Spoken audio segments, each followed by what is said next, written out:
এর সাথে কথা হয় না আজ ৪ বছর যাবৎ। তিন্নি আমার প্রাক্তন স্ত্রী। আজ থেকে প্রায় ১২ বছর আগে ওর সাথে আমার বিয়ে হয়। বাবা মাই পছন্দে তিন্নিকে বিয়ে করি আমি। বিয়েতে মত ছিল না আমার, কিন্তু বাবা মায়ের পছন্দকে গুরুত্ব দিয়ে তিন্নিকে বউ করে ঘরে নিয়ে আসি।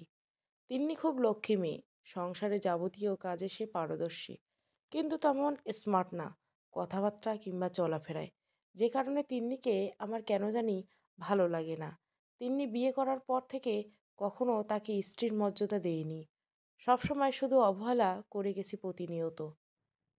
কিন্তু তিন্নি কখনোই এ নিয়ে অভিযোগ করতো না, হয়তো নীরবে কাঁদতো একা একা। আমি অফিস থেকে দেরি করে বাসায় ফিরতাম। সন্ধ্যায় অফিস থেকে বের হয়ে বন্ধুদের সাথে আড্ডা দিতাম।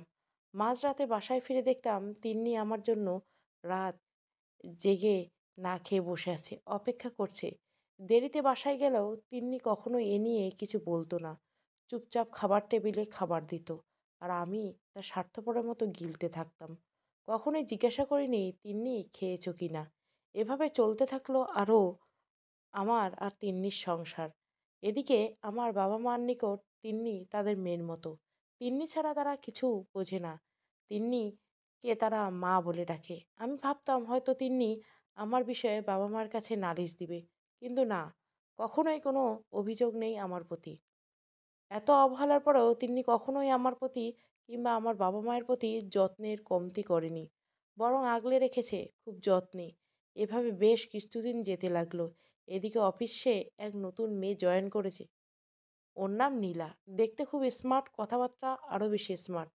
নীলাকে দেখে আমার খুব ভালো লাগলো। ঠিক যেমন মেয়ে আমার পছন্দ, নীলা ঠিক তেমনই। ভুলে গেলাম আমি একজন বিবাহিত পুরুষ। শুরু হলো আমার ভুল পথে এগিয়ে যাওয়ার। নীলাকে সবসময় ফলো করা শুরু করলাম। মোট কথা যেভাবেই হোক নীলার সাথে আমার ভাব জমাতেই হবে। শুধু সুযোগ খুঁজছিলাম কি করে নীলার সাথে কথা বলা যায়। ঠিক করলাম অফিস থেকে বের হয়ে নীলার সাথে কথা বলবো, এটাই উপযুক্ত কথা বলার। যেই কথা সেই কাজ। অফিস থেকে বের হয়ে নীলার জন্য বাইরে অপেক্ষা করছি, আর খেয়াল করছি নীলা বের হয় কখন। হঠাৎ দেখি নীলা অফিস থেকে বের হয়ে সোজা আমার দিকে আসছে। নীলাকে দেখে খুব ভদ্রভাবে সালাম দিলাম আমি। আসসালামু আলাইকুম। নীলা ওয়ালাইকুম সালাম। আমি, কেমন আছো নীলা? জি আলহামদুলিল্লাহ ভালো আছি, আপনি কেমন আছেন? আমি, আলহামদুলিল্লাহ আমিও বেশ ভালো আছি। নীলা মিষ্টি করে হাসি দিয়ে বলল, নীলা, আর কিছু বলবেন ভাইয়া? আমি, একটু অভিমান স্বরে, আপনি আমাকে ভাইয়া কেন বলে কেন ডাকছেন? আমরা তো একই বয়সে, তাই আপনি আমার নাম ধরে বলতে পারেন। নীলা, জি আচ্ছা। আমি, আর অনেক কিছু কথা বলার আছে, কিন্তু সব কথা এত অল্প সময়ের মধ্যে কি করে বলি? আপনার কি সময় হবে?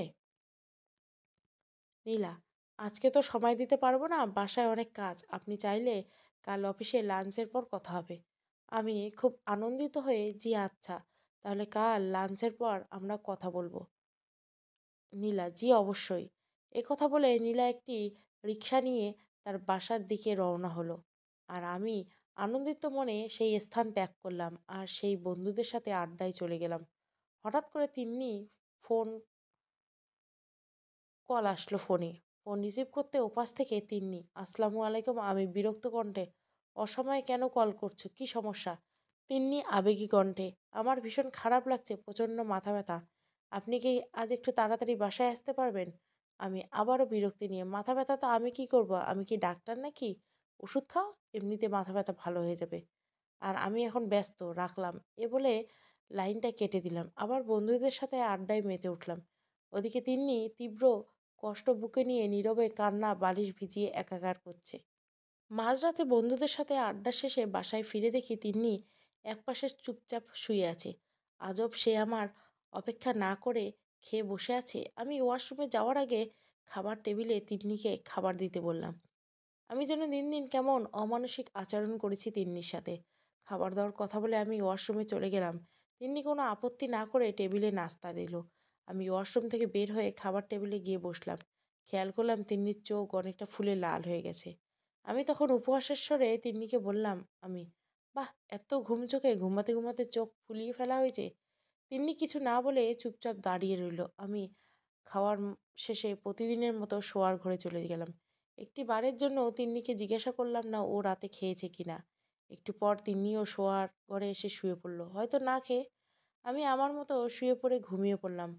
আর তিন্নি সারা রাত নির্ঘুমে কাটিয়ে দিল কেঁদে কেঁদে। পরের দিন অফিসে যাওয়ার আগে দামি শার্ট আর দামি প্যান্ট পরলাম, পায়ে দামি জুতো।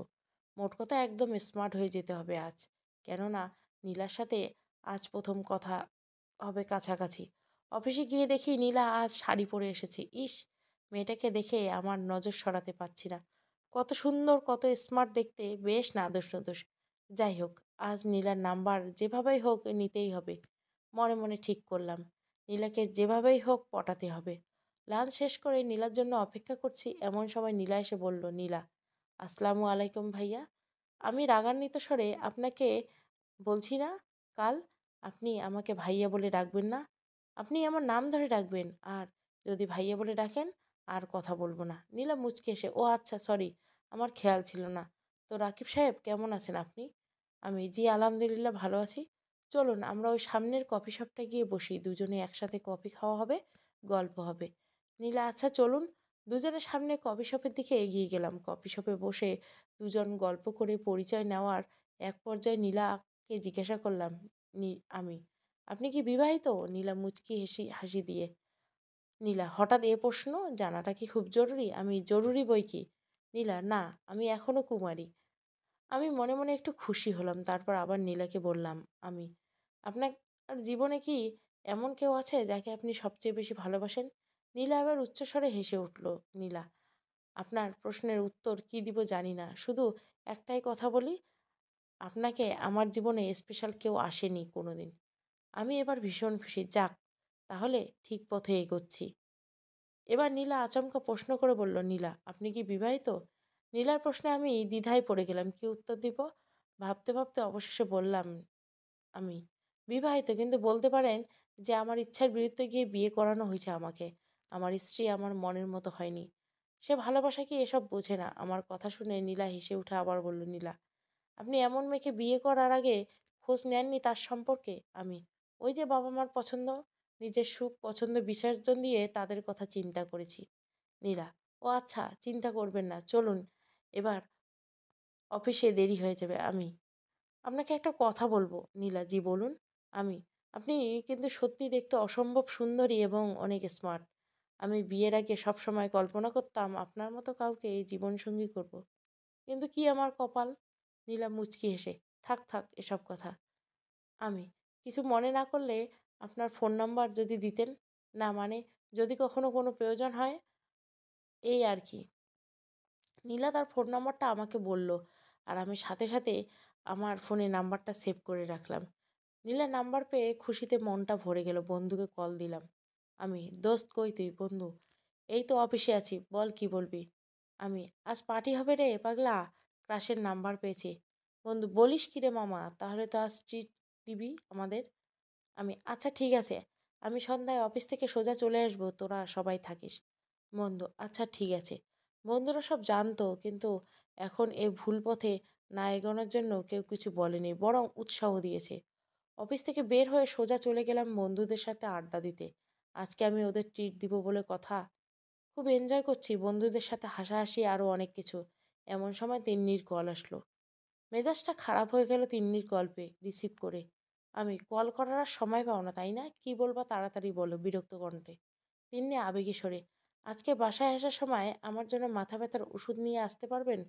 ওষুধ কালকে শেষ হয়ে গেছে। আমি, বিরক্ত স্বরে, আব্বাকে দিয়ে আনিয়ে নিতেই পারলেন না? তিনি, না মানে ওনারকে কি করে বলি, উনি তো আমার গুরুজন, তারে কোনো কিছু আনতে বলাটা তো বেয়াদবি। আমি, ইস, আসছে আমার আদব বলে, থাক হয়েছে, আর ন্যাকামি করতে হবে না, আমি এখন ব্যস্ত আছি, রাখলাম। এ কথা বলে ফোনটা কেটে দিলাম। বন্ধুদের সাথে অনেকক্ষণ আড্ডা দেওয়ার পর হঠাৎ করে মনে হলো নীলাকে ফেরার পথে একবার কল করব। নাম্বার নেওয়ার পর তো তার সাথে কথা হয়নি নীলার সাথে। বাসায় ফেরার পথে নীলাকে কল না করে ছোট্ট একটা মেসেজ করে, যাতে ও আমাকে চিনতে পারে। অনুমতি ছাড়া কল দেওয়া মোটেই উচিত নয়। মেসেজ পাঠানোর 5 মিনিট পর কল আসে নীলার নাম্বার থেকে, কিন্তু রিসিভ না করে কেটে দিয়ে আমি কল ব্যাক করি। ওপাশ থেকে নীলা রিসিভ করে সালাম দিল। আমি সালামের উত্তর দিয়ে জিজ্ঞাসা করলাম, আমি, যাক ভালোই হলো, আপনি খুব সহজে আমার মেসেজে সাড়া দিলেন। আমি তো ভাবলাম এত রাতে হয়তো ঘুমিয়ে পড়ছেন, তাই কল করে বিরক্ত করিনি। নীলা: না, না, আমি এত তাড়াতাড়ি ঘুমিয়ে পড়ি না, রাত জাগার অভ্যাস আছে। আমি: ও আচ্ছা, তাই নাকি? তাহলে তো পুরো মিলে গেল আমার সাথে। নীলার সাথে অনেকক্ষণ কথা বলতে বলতে বাসায় পৌঁছে গেছি কখন নিজেও জানি না। কথা বলতে বলতে তিন্নির ওষুধ নিয়ে আসার কথা ভুলেই গেছি। নীলার সাথে কথা বলা শেষ করে বাসায় গিয়ে দেখি তিন্নি আজও প্রতিদিনের মতো অপেক্ষা করছে। আজ বাইরে থেকে বন্ধুদের সাথে খেয়ে এসেছি, তাই বাসায় গিয়ে সোজা শোয়ার ঘরে চলে গেলাম। তিন্নি এসে জিজ্ঞাসা করলো: তিন্নি, টেবিলে কি খাবার দিব নাকি বাইরে থেকে খেয়ে এসেছেন? আমি: হ্যাঁ, আজকে বন্ধুদের সাথে বাইরে থেকে খেয়ে এসেছি। তিন্নি কিছু না বলে চলে গেল। সেদিন সারা রাত তিন্নি ঘুমাতে পারেনি এই মাথা ব্যথার কারণে, আর আমি শান্তির ঘুম কাটিয়েছি। একটা বার তিন্নির কথা চিন্তা করিনি। কতটা অবহেলা যে তিন্নিকে করেছি তা ভাষায় প্রকাশ করতে পারবো না। এদিকে নীলার সাথে সম্পর্ক আস্তে আস্তে খুব গাঢ় হওয়া শুরু করলো। বন্ধুর থেকে রূপ নিল ভালোবাসায়। অফিসে একটু ফ্রি হলে সুযোগ পেলে চলে যেতাম নীলাকে নিয়ে ঘুরতে। ফোনে কথা বলতে বলতে সময় কিভাবে চলে যেত তাও টের পাইনি। এদিকে অফিস থেকে ফেরার পথে নীলার সাথে কথা বলতে বলতে আরো বেশি রাত হয়ে বাসায় ফিরতে। একদিন অনেক রাতে নীলার সাথে কথা বলা শেষ করে বাসায় ঢুকছি। হঠাৎ তিন্নি আমাকে জিজ্ঞাসা করলো: তিন্নি, যদি রাগ না করেন তাহলে আপনাকে একটা কথা বলতে পারি? আমি বিরক্ত নিয়ে বললাম: কি কথা? তিনি: না মানে, ইদানিং এত রাত করে বাসায় ফিরছেন, তাই বাবা মা রাগ করে। তারা মনে করতে পারেন আমি আপনাকে ভালোবাসি না, সময় দেই না, তাই এত রাত করে বাসায় ফেরেন আমার থেকে কষ্ট পেয়ে। এ কথা শুনে মেজাজ খুব খারাপ হয়ে গেল। নিজেকে আর কন্ট্রোল করতে পারলাম না। সোজা তিন্নির চুলে ধরে বসলাম। আমি: আমি রাত করে বাসায় ফিরবো নাকি বাসায় ফিরবো না, তা কি তোর কাছে কৈফিয়ত দিতে হবে? তুই কে যে তোর কাছে আমি কৈফিয়ত দিব? প্রয়োজন হলে আরো রাত করে বাসায় ফিরবো। তিন্নি চুলে এত জোর ধরেছি যে তিন্নির চোখ বেয়ে বেয়ে পানি পড়ছে, কিন্তু তবুও চিৎকার করছে না। এই কথা বলেই তিন্নিকে সজোরে এক ধাক্কায় মাটিতে ফেলে দিলাম। সেদিন সারা রাত খুব কান্না করেছিল তিন্নি, কিন্তু তার প্রতি আমার কোনো মায়া কিংবা ভালোবাসা কোনোটাই ছিল না। নীলার সাথে আমার সম্পর্ক ধীরে ধীরে এতটাই গভীর হতে লাগলো যে নীলাকে ছাড়া কিছুই ভালো লাগতো না। নীলাকে না দেখলে ভীষণ কষ্ট লাগে। নীলাও আমার প্রতি এমন যে আমি ছাড়া কেউ নেই তার। আস্তে আস্তে আমাদের মধ্যে এক রকমের নীলার প্রতি আসক্তির জন্ম নিল। সিদ্ধান্ত নিলাম নীলাকে বিয়ে করব। সেদিন অফিস থেকে বের হয়ে নীলাকে কল করলাম। ওপাশ থেকে নীলা কলটা রিসিভ করলো। আমি: নীলা, তোমার সাথে আমার গুরুত্বপূর্ণ কথা আসে। নীলা হেসে: হঠাৎ এমন উত্তেজিত কেন তুমি? কি হয়েছে? আমি: নীলা, আমি তোমাকে বিয়ে করতে চাই। নীলা উচ্চস্বরে হেসে বলে: নীলা, তুমি কি পাগলা নাকি? হাহা। আমি: কেন? তুমি আমাকে ভালোবাসো না? নীলা: হ্যাঁ, বাসি তো। আমি: তাহলে? নীলা: ঘরে বউ থাকতে আরেক মেয়েকে বিয়ে করতে চাও? আর আমার পক্ষে সতীনে ঘর করা সম্ভব না। আমি: চিন্তা করছো কেন? প্রয়োজনে ওই আনস্মার্ট গাইমা মেয়েকে, তিন্নিকে ডিভোর্স দিয়ে দিব। নীলা: আচ্ছা, আগে ডিভোর্স দাও, তারপর দেখা যাবে।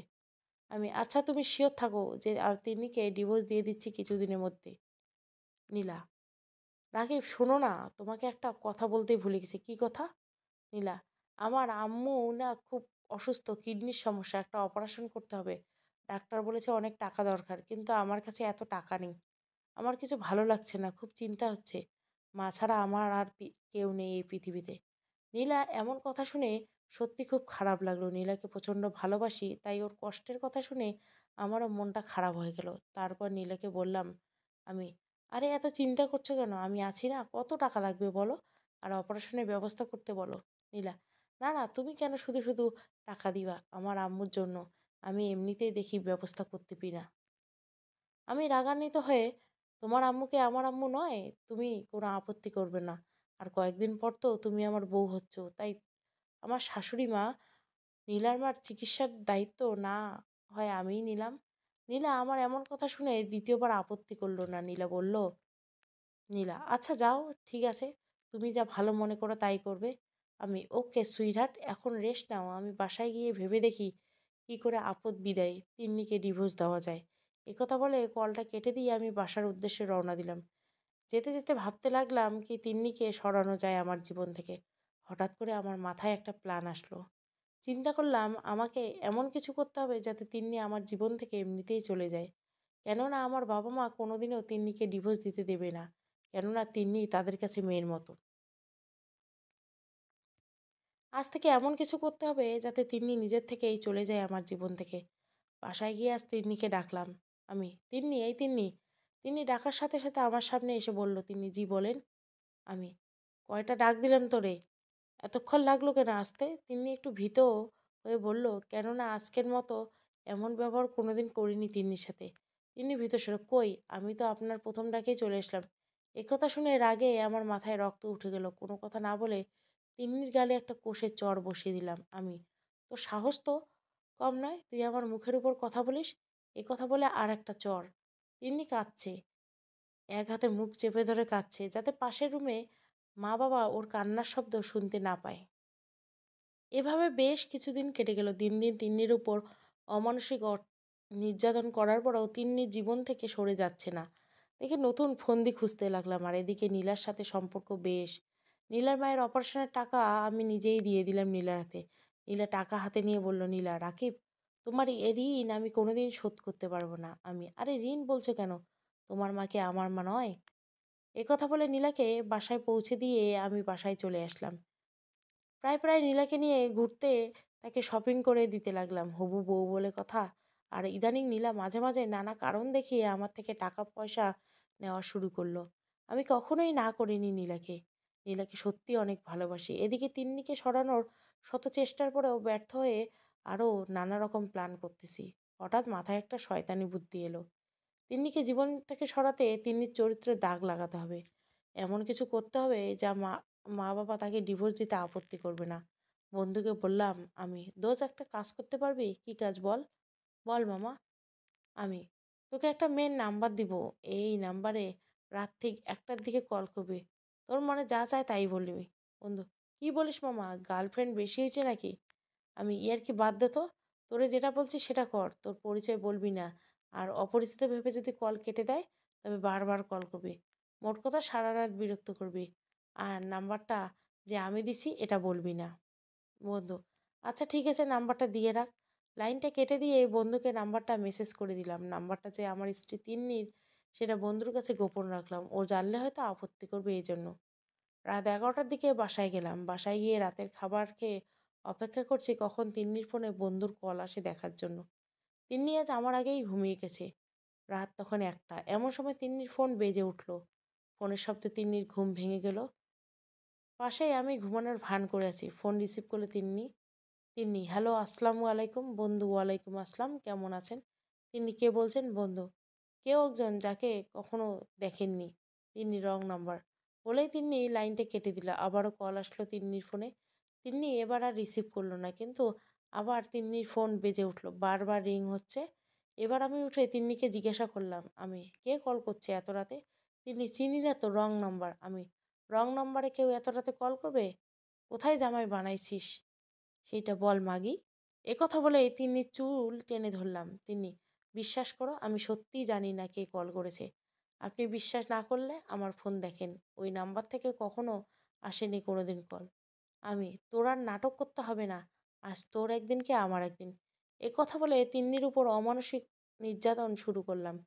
তিন্নি আমার গায়ে পড়ে কাঁদছে, আকুতি মিনতি করছে যে নাম্বারটা সত্যি চেনে না। তবুও একটু মায়া হচ্ছে না ওর জন্য। আমি, তোর মতো দুশ্চরিত্রতাকে আমি আজই তালাক দিব। তিনি, না, আপনার পায়ে পড়ি, এ কাজ ভুলেও করবেন না। আপনার যা ইচ্ছা হয় করুন, মন চায় যাই তাই শাস্তি দিন, কিন্তু আমাকে তালাক দিয়েন না। আমি শত অবহেলার পরেও আপনার পায়ে পড়ে থাকবো সারা জীবন। এই কথা বলে তিন্নি হাউমাউ করে জোরে কেঁদে উঠল। ওর কান্নার শব্দ শুনে রুম থেকে বাবা মা বের হয়ে আসলো। বাবা এসে আমার গালে সজোরে একটা চড় বসিয়ে দিল। আর তিন্নিকে মা গিয়ে মাটি থেকে তুলে সোফায় বসালো। বাবা, তোর সাহস কি করে হয় তিন্নির গায়ে হাত তোলার? তুমি জানো না ও কি? ও একটা নষ্টা দুশ্চরিত্রা মেয়ে। বাবা আর একটা চড় মারলো এ কথা শুনে। বাবা, ছি, নিষ্পাপ মেয়েটার সম্পর্কে এমন কথা বলতে তোর একটু লজ্জা লাগলো না? প্রমাণ সহ আজ ধরেছি ওকে। রাতে ওর নতুন প্রেমিক কল দেয়, তার সাথে ও প্রতিদিন কথা বলে আমি বাসায় না থাকলে। বাবা তিন্নিকে প্রশ্ন করলো, বাবা, তিন্নি, রাকিব যা বলেছে তা সত্যি? তিন্নি, বাবা, বিশ্বাস করে নাম্বারটা কার, কে কল করেছিল আমি কিছু জানি না। বাবা, আমি, জানো না, তুই সব জানোস, এখন নাটক করতেছিস? বাবা, তোমাদের পরিষ্কার করে একটা কথা বলে রাখি, হয় ও থাকবে এ বাসায়, না হয় আমি থাকবো। আমি দুশ্চরিত্রা কারোর সাথে সংসার করতে পারবো না। কথা বলে আমি বাসার বাইরে চলে গেলাম। মা তিন্নিকে সান্ত্বনা দিয়ে বলতে লাগলো, সারা রাত আর বাসায় যাইনি, বন্ধুর বাসায় ছিলাম রাতে। পরের দিন সকালে বাসায় গিয়ে হঠাৎ দেখি তিন্নি নিজের কাপড় গুছিয়ে নিচ্ছে। আমি আর গুরুত্ব না দিয়ে অফিসে চলে গেলাম। অফিসে গিয়ে দেখি নীলা আমার জন্য অপেক্ষা করছে। আমাকে দেখে নীলা এগিয়ে এসে বলল, নীলা, তোমাকে একটা গুরুত্বপূর্ণ কথা বলার জন্য অপেক্ষা করছি। আমি, তাই নাকি? তোমার জন্য সুখবর আছে নীলা। তোমার সুখবর পরে শুনবো। আমার কিছু টাকা লাগবে, আম্মুর ওষুধ কিনতে হবে, আমার কাছে টাকা নেই। তোমার কাছে যদি কিছু টাকা থাকে তাহলে দাও, আমি স্যালারি পেলে তোমাকে দিয়ে দিব। নীলা এভাবে আমার কাছ থেকে ধার হিসেবে অনেক টাকাই নিত, কিন্তু কখনোই তা পরিশোধ করতো না। আমিও কখনো টাকার জন্য চাপ দেইনি নীলাকে, কেননা কয়েকদিন পর নীলা আমার ঘরের বউ হবে। আমি মানিব্যাগটা বের করে নীলাকে বেশ কিছু টাকা দিলাম। তারপর নীলাকে বললাম, আমি খুব শীঘ্রই তিন্নিকে ডিভোর্স দিচ্ছি, ব্যবস্থা হয়ে গেছে, তুমি প্রস্তুতি নাও বিয়ের জন্য। নীলা, ওমা তাই নাকি? আচ্ছা ঠিক আছে মশাই, আমিও বউ সেজে রেডি। একথা বলে নীলা রহস্যজনকভাবে হেসে উঠল। সন্ধ্যায় প্রতিদিনের মতো বন্ধুদের সাথে আড্ডা দিয়ে বাসায় ফিরে দেখি আজ আর কেউ অপেক্ষা করছে না আমার জন্য। মনে মনে ভাবলাম হয়তো তিন্নির মন ভালো না, তাই রুমে শুয়ে আছে। কিন্তু রুমে গিয়ে দেখি তিন্নিও রুমে নেই। ভাবলাম হয়তো বাথরুমে গেছে, কিন্তু সেখানেও দেখি নেই। তারপর ভাবলাম বাবা মার রুমে থাকবে, কি কি জানি। যেখানে ইচ্ছে থাকুক, তাতে আমার কি। কথা বলে বাথরুমে গেলাম ফ্রেশ হতে। ফ্রেশ হয়ে আসার পরেও যখন তিন্নি রুমে পেলাম না, তখন রাগে মাথাটা গরম হয়ে গেল। এর মধ্যে মা আমাকে কিছু না বলে নিজেই খাবার নিয়ে দিচ্ছে টেবিলে। আমি অবাক হলাম। কিছু না বলে খাবার টেবিলে খাবার খাচ্ছিলাম।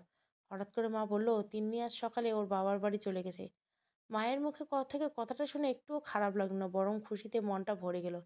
আমি, ঠিক করেছ। আমি চরিত্রহীন কারোর সাথে সংসার করতে চাই না। আর আমি অচিরেই তিন্নিকে ডিভোর্স পেপার পাঠাবো। আর তোমার জন্য সুন্দর স্মার্ট নতুন বউ নিয়ে আসবো, যে তোমার সেবা করবে তিন্নির চেয়েও বেশি। আমার কথা শুনে মা আমার কোলের দিকে ঘৃণার দৃষ্টিতে তাকালো। কিছু বলল না। আমি খাওয়া শেষ করে শোয়া রুমে গিয়ে নীলাকে কল করে খুশির খবর দিলাম, কিন্তু খেয়াল করলাম নীলার উৎসাহ মোটেও ছিল না তাতে। সারা রাত কথা হলো নীলার সাথে। এদিকে দিন যায় মাস যায়, তিন্নির কোনো খোঁজ খবর নেই না আমি। ঠিক ৬ মাস পর তিন্নির ঠিকানা থেকে আমার কাছে একটা পার্সেল আসলো। পার্সেল করে দেখি একটা পেপার, সাথে একটা চিরকুট। পেপারে ভালো করে খেয়াল করে দেখি ডিভোর্স পেপার, নিচে তিন্নির টিপসই। ডিভোর্স পেপার রেখে চিরকুট হাতে নিলাম। চিরকুটে লেখা ছিল, নারীরা সব কিছু মেনে নিলেও নিজের চরিত্রের উপর মিথ্যা অপবাদ মেনে নিতে পারে না। আপনি যা চেয়েছিলেন তাই করলাম। তাতে আমার হয়তো কষ্ট হবে অনেক, কিন্তু তবুও তো সুখে থাকবেন আপনি। অবহেলা পেয়েছি 8টি বছর, তাতে বিন্দুমাত্র আফসোস নেই, কিন্তু চরিত্রে যখন দাগ লাগিয়ে দিলেন তখন আর সহ্য করতে পারিনি। আর চিন্তা করবেন না, দেনমোহরের টাকাটা আমি আপনার বিয়েতে উপহার হিসাবে দিলাম। তাই আমি নিজের স্বইচ্ছায় আপনাকে ডিভোর্স দিলাম, যাতে দেনমোহরের টাকা আপনাকে না দিতে হয়। দোয়া করি আপনার নতুন জীবন সুখের হোক। চিরকুট পড়ে আমার ভীষণ হাসি পাচ্ছে। সব কিছু যেন কেমন সহজে ঘটে গেছে। মেঘ না যেতেই বৃষ্টি। তাড়াতাড়ি ডিভোর্স পেপার সাইন করে দিলাম। ব্যাস, ডিভোর্স হয়ে গেল। আমি আজ খুব আনন্দিত। আমার স্বপ্ন পূরণ হতে যাচ্ছে ভেবে নীলাকে কল করে বিস্তারিত সব খুলে বললাম। নীলা কথা শোনার পর নীলা বলল, ও একটু ব্যস্ত আছে, ওর মাকে নিয়ে আমার সাথে পরে কথা বলবে। এ কথা বলে ফোন কেটে দিল।